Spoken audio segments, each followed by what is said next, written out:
បាទបងប្អូនចឹងអានេះប្រភេទຂະຫນាតចុះបញ្ចុតលិចទឹកណាចឹងសម្រាប់បងប្អូនយើងយកទៅនេសាទគឺអែមមែនតើ BMS ខ្ញុំប្រើប្រភេទ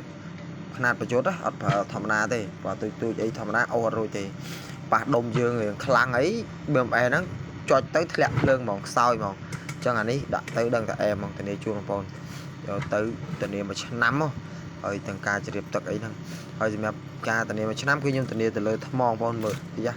មើលទឹកសាក្បាលថ្មវាហ្នឹង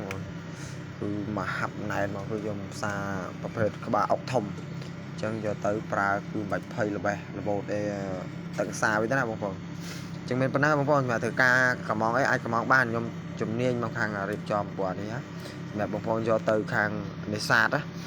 គឺត្រូវមិនថាតនេសាទបងប្អូនយកទៅប្រើជាប្រភេទអាំងបតើក៏ដោយចង់កម្មងខ្ញុំរៀបជាប់ជាមួយអាំងបតើមកស្រេចក៏បានដែរអញ្ចឹងគ្រឿងយើងមាន